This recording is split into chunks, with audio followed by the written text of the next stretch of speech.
Christian Pierret, bonjour.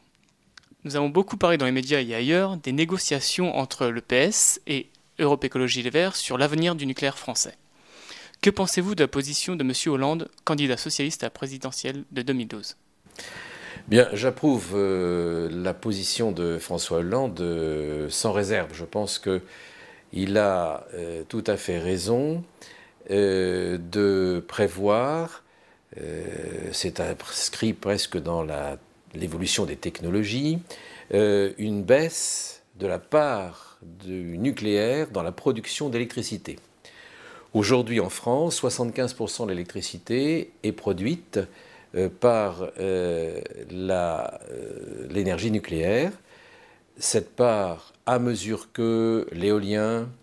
terrestre ou maritime, que le photovoltaïque, que le solaire thermique,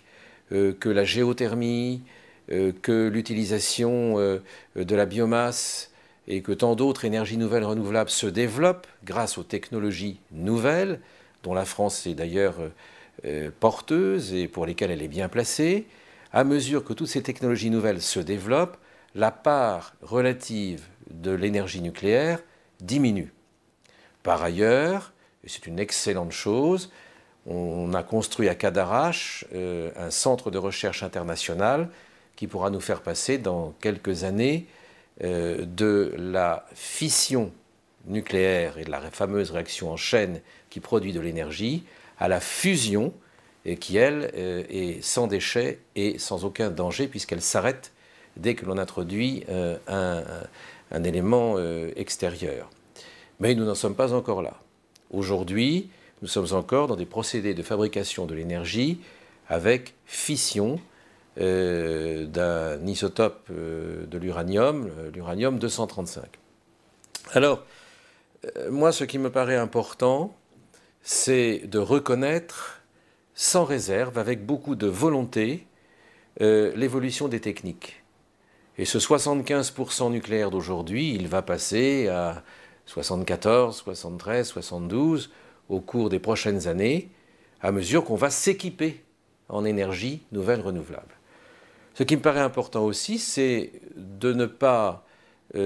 traiter cette question par la peur irrationnelle de l'énergie nucléaire, dont je rappelle qu'elle est la seule aujourd'hui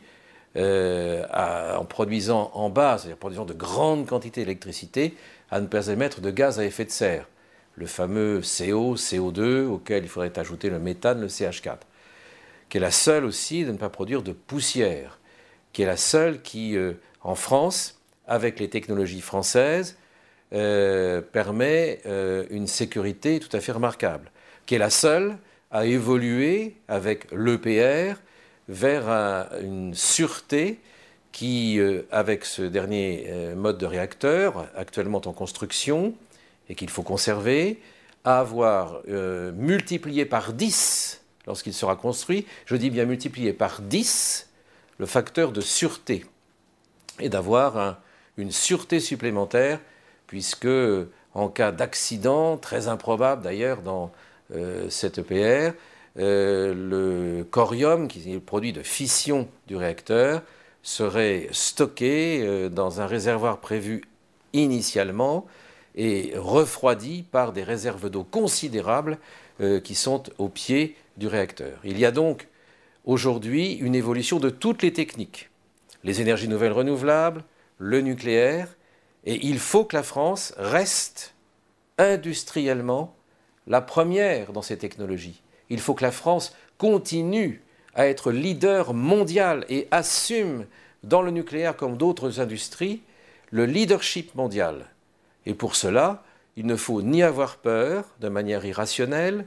ni sacrifier un secteur industriel pour lequel nous sommes les meilleurs du monde, ni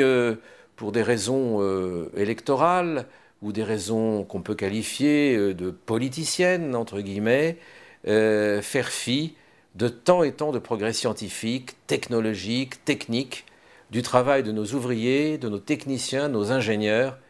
qui ont derrière eux un demi-siècle de recherche, un demi-siècle de succès,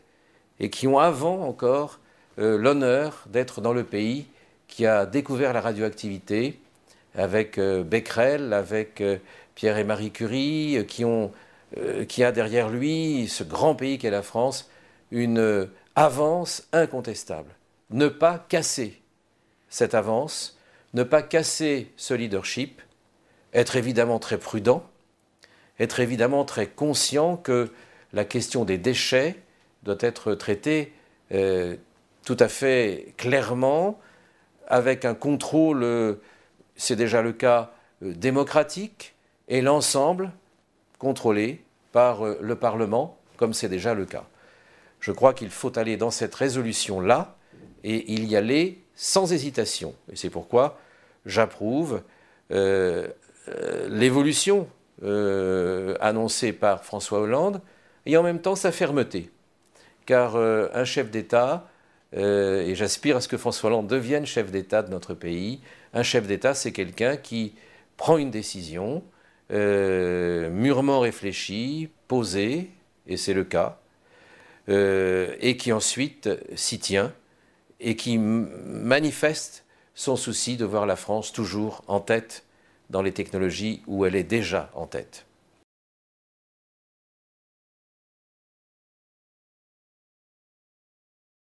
Alors le MOX est un combiné d'oxyde d'uranium et de plutonium qui a cet immense avantage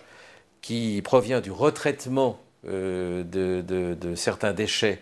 nucléaires, de recycler une partie des déchets. J'entends beaucoup dire ici et là que le déchet, c'est le problème du nucléaire. Oui, mais qu'on ne vienne pas en même temps dire qu'il faut arrêter le MOX, alors que le MOX est précisément la manière que l'on a de traiter ce qui est en aval du cycle, de telle manière qu'on puisse, à partir de certaines catégories de déchets, recréer de l'énergie en retraitant ce qui est le succès industriel, le deuxième grand succès industriel français. J'ai moi-même, quand j'étais ministre de l'Industrie, signé les arrêtés qui permettaient de moxer, comme on dit, 4 tranches supplémentaires, et je pense que c'était une bonne décision, et en aucun cas, il ne faut arrêter ce retraitement, cette utilisation du plutonium, des oxydes de plutonium et des oxydes d'uranium pour refaire de l'énergie à partir de ce qui a déjà été utilisé antérieurement. C'est une excellente méthode, il faut la conserver, et là aussi la France est en tête. Et donc pourquoi se couper les ailes alors que nous sommes les meilleurs dans le monde sur ce sujet ?